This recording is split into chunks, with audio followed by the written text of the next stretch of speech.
రవికిరణ్ గారు అన్నారు, వారితో నేను ఏకీభవిస్తాను. ఎంతో కొంత పెయిన్ తెలుస్తోంది. బట్ పెయిన్కి గల కారణాన్ని వాళ్ళు ఇంకా ఐడెంటిఫై చేయట్లేదు. వాళ్ళు ఏం చేసే, ఇప్పుడు నిన్న మొన్న కనుక చూస్తే ఖైబర్ పఖ్తూన్ఖ్వాలో దాడి జరిగింది. ఒక మిలిటరీ వెహికల్ మీద, ఈ కాన్వాయ్ మీద, వెహికల్ కూడా కాదు కాన్వాయ్ మీద అటాక్ చేసి వాళ్ళు ఎత్తుక్కుంటూ వచ్చి మరీ అక్కడున్న ఒక లెఫ్టినెంట్ జనరల్ని చంపేశారు. వాళ్ళు చచ్చిపోయారు, 5 చచ్చిపోయారు. వీళ్ళు అంటున్న ఉగ్రవాదులు. అంటే ఖైబర్ పఖ్తూన్ఖ్వాలో ఉగ్రవాదం ఎవరు? వాళ్ళు మానసికంగా they been associated themselves with Afghanistan. పేరుకి ఫిజికల్గా ఇక్కడ ఉన్నారు కానీ పాకిస్తాన్ తోటి వాళ్ళ బంధాలన్నీ అట్టే ఉన్నాయి. సో అక్కడి నుంచి వాళ్ళు ప్రాంప్ట్ చేసి పంపించిన ఉగ్రవాదుల, లేకపోతే ఆఫ్ఘనిస్తాన్ని రెచ్చగొట్టి మనం పంపిస్తున్న ఉగ్రవాదులు? పాకిస్తాన్ అంటుంది, నేనంటలేదు. పాకిస్తాన్ అనే మాట ఏంటంటే ఇది భారతదేశం జయిస్తుంది.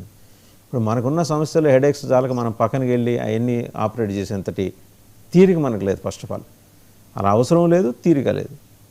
అటు బలూచీలో చూస్తే వాళ్ళు లేడీ బాంబర్స్ని, సూసైడ్ బాంబర్స్ని తయారు చేసి వదిలేస్తున్నారు. వాళ్ళు చాలా స్ట్రాటజీతో వెళ్తున్నారు. వాళ్ళు ఏంటంటే కీలకం జైళ్ళు, పోలీస్ స్టేషన్స్ అండ్ బ్యాంకులు అటాక్ చేయటం, లూటీ చేయటం. అటు బెలూచిస్తాన్లో అడుగుపెట్టే ధైర్యం మునీర్కి లేదు. ఖైబర్ పఖ్తూన్ఖ్వా ఎదురు దిగింది. ఇంకొకటే ఒకటి మిగిలింది రోడ్డు మీద రావడానికి, సింధుస్థాన్. ఈ పోను వాళ్ళకి మిగిలేది ఏది? పంజాబ్లో ఏంటంటే ఈ అగ్రవర్ణ భావజాలంతో ఉండే అగ్రవర్ణ భూస్వామ్య భావజాలం ఉన్న వాళ్ళే అక్కడి నుంచి వస్తారు. ఇప్పుడు ఈయన ఉన్నారు, ఇమ్రాన్ ఖాన్ ఉన్నారు. ఆయన బలూచి ట్రైబ్ కాకపోయినప్పటికీ ఆ ప్రాంతానికి చెందినవాడు. సో ఆ కాన్ఫ్లిక్ట్ అక్కడ నడుస్తున్నప్పుడు వీళ్ళు ఎలా హ్యాండిల్ చేస్తారండి పాకిస్తాన్? ఇది వదిలేసి రోజు ఏదో టైం చూసుకుని 1 గంట 2 గంటలు మీరు అలా ఇండియా వెళ్ళంటారు అని చెప్పి పంపిస్తున్నారు. ఇప్పుడు మొదటిగా చర్చలో పాల్గొంటున్న పెద్దలందరికీ నమస్కారం అండి. ఇక్కడ అన్నిటికంటే రూట్ కాజ్ ఏంటంటే ఈ యుఎస్ లో ఉండే డీప్ స్టేట్ ప్రతి దేశంలో ఉండే ఒక ఫాల్ట్ లైన్స్ ని దాని అడ్వాంటేజ్ తీసుకోవడం.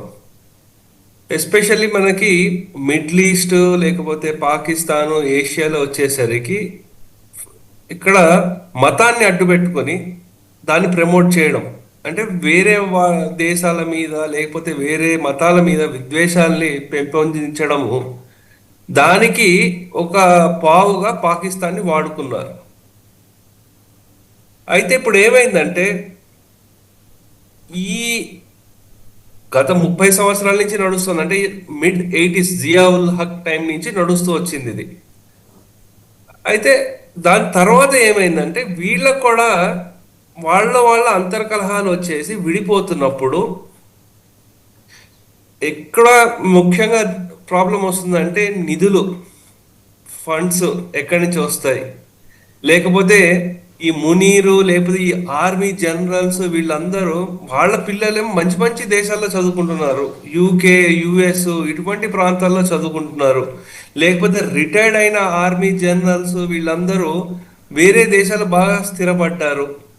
మిగతా వాళ్ళకి తిండి పరిస్థితి చాలా దారుణమైన పరిస్థితుల్లో ఉంటున్నారు. మరి వాళ్ళకు కూడా రియలైజేషన్ వస్తుంది. ఇంకోటి, మతాన్ని అడ్డు పెట్టుకొని ఎన్ని రోజులు వాళ్ళు ఈ విద్వేషాల్ని పెట్టి చేస్తారు. యాక్చువల్ వాళ్ళకు కూడా అంతర్గతంగా ఇప్పుడు మీరు చెప్పారు పస్తూన్లని, ఆ లైన్ ఏదైతే ఉందో అది వాళ్ళని విడదీసేసింది. వాళ్ళు అసలు పాకిస్తాన్గానే చూడరు. ఇంకా సింధ్ ప్రాంతంకి ఈ పంజాబ్ ప్రాంతానికి ఉండే కాన్ఫ్లిక్ట్స్ ఉన్నాయి.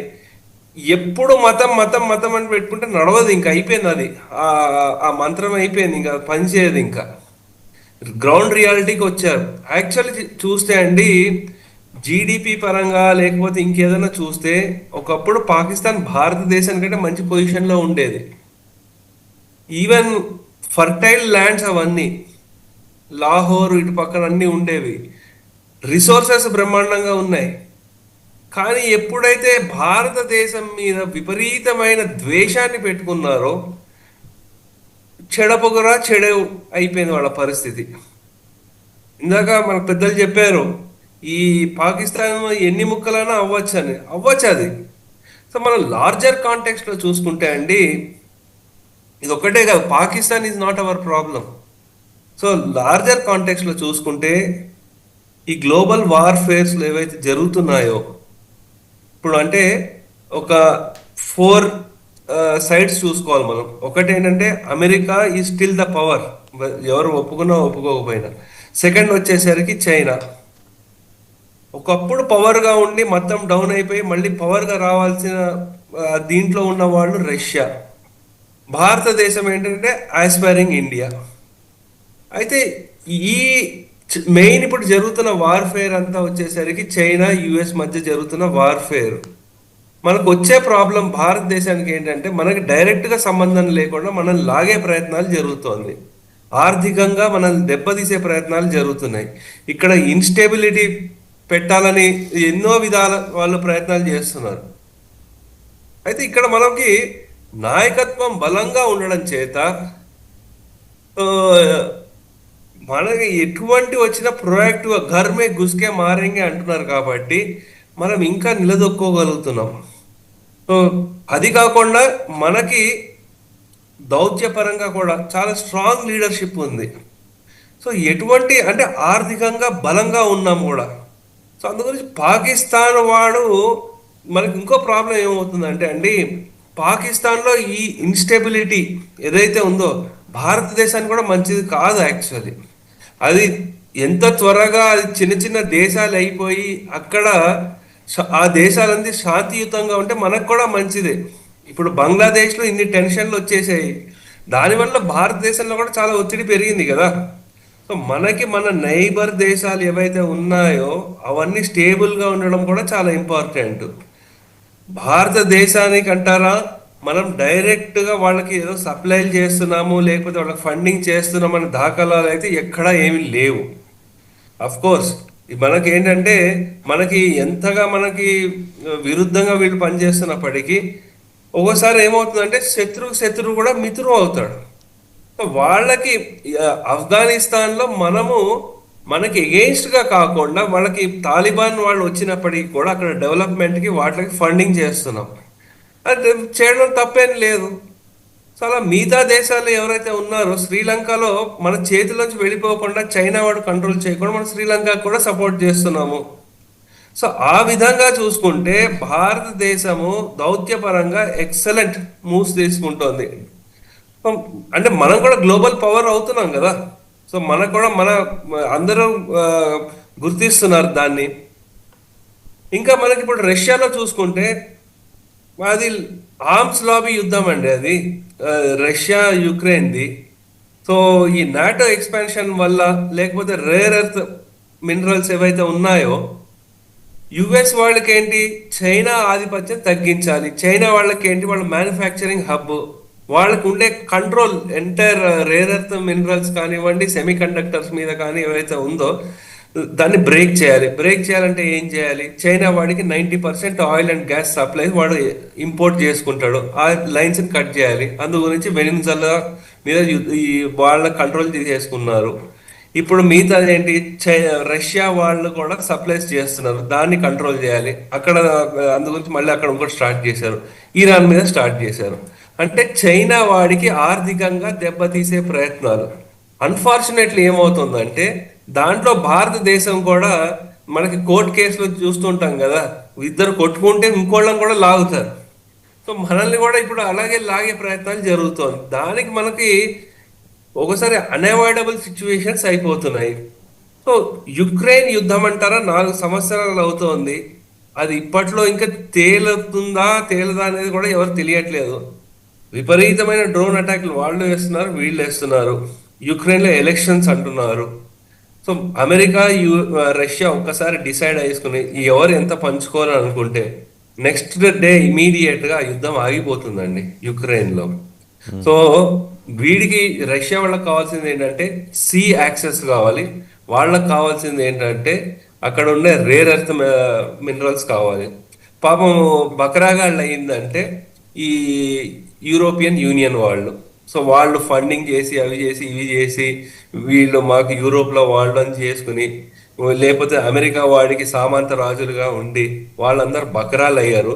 లేట్గా రియలైజేషన్ వాళ్ళకి వచ్చింది కాబట్టి ఇప్పుడు ఇండిపెండెంట్ పాలసీగా పెట్టుకుని mother of all the deals అని భారతదేశంతో కలిసి పనిచేయాలని వాళ్ళు కొన్ని దశాబ్దాల తర్వాత ఆ నిర్ణయం తీసుకున్నారు. లేదంటే ఎప్పుడు పాకిస్తాన్కి భజన, లేకపోతే పాకిస్తాన్కి సింపథటిక్ గా ఉండేవాళ్ళు ఇప్పుడు వాళ్ళు కూడా ఆలోచన ధోరణి మారుతూ వస్తుంది.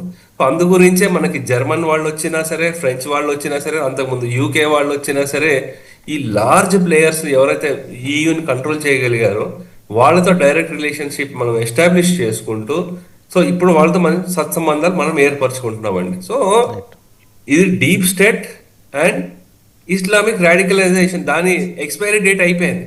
ఎందుకంటే ఈ జస్ట్ పాకిస్తాన్ వాళ్ళే, మిగతా మనకి ఈస్టర్న్ ఏషియా సైడ్ ఉన్న మనకి ఇండోనేషియా, వరల్డ్స్ లార్జెస్ట్ ముస్లిం కంట్రీ, వాళ్ళ సైడ్ నుంచి మనకి ఇస్లామిక్ రాడికలైజేషన్ ప్రాబ్లమ్స్ ఏం లేవు. వాళ్ళు కూడా మేము ఇస్లాం ముస్లింలమే కానీ మా సంస్కృతి ఏవైతే ఉందో వాటిని గౌరవిస్తామని ఎవరైతే ఉంటారో ఇటువంటి ప్రాబ్లమ్స్ ఎక్కడ రావు. వాళ్ళ అక్కడ ఉండే దేశం సస్యశ్యామలంగా ఉండి ఆర్థిక పురోగతి ఇంకా చెందుతుంది. మీరు చూస్తూ ఉండండి, ఇండోనేషియా గ్రోత్ ఇంకా చాలా ఫాస్ట్గా ఉండబోతుంది. రైట్. ఒకసారి అంబాసిడర్ డాక్టర్ వినోద్ గారి దగ్గరికి వెళ్ళాను. సీనియర్ దౌత్యవేత్త. ఇప్పుడు మనం డిస్కస్ చేసిన దాదాపు అన్ని దేశాల్లోనూ వారు విధులు నిర్వహించారు. చాలా క్లోజ్ క్వార్టర్స్ నుంచి గమనించారు. ప్రత్యేకించి చైనా దౌత్యవేత్తలు ఎలా ఉంటారో వాళ్ళు ఆయన ఆఫ్రికా కాన్వర్సేషన్లో చాలాసార్లు విన్నా. ఇవాళ మారిన వరల్డ్ ఆర్డర్లో చైనా ఏ స్టాండ్ తీసుకునే అవకాశం ఉంది అంబాసిడర్ వినోద్ గారు? వస గారు, ఇప్పుడు చైనా ఎంత కూల్గా కామ్గా అబ్జర్వ్ చేస్తున్న ఈ డెవలప్మెంట్స్ అంటే, ఇవన్నీ Russia, America, European union, NATO వీళ్ళంతా కొట్లాడుకోవటం, తన్నుకోవటం ఇవన్నీ చూసిన తర్వాత తన్నుకోండి ఏమన్నా చేసుకోండి, చివరికి లాభం వచ్చేది మాకే. అదైతే సింపుల్గా జీ జిన్పింగ్ను మాత్రం అప్రిషియేట్ చేయక తప్పదు. ట్రంప్ ఎంత పిల్లిగంతులు వేసి ఎన్ని చేసినా చివరికి వచ్చి నీల్ డౌన్ కావాల్సి వచ్చింది కదా జీ జిన్పింగ్ ముందర. నేను 150% వేస్తాను, 200% ఏం వేసిండు, సరే నువ్వు వేసుకో. ఒక్క స్టేట్మెంట్ ఇచ్చారు వాళ్ళు, we are ready for any war, tariff వారే కాదు, ఎనీ వార్.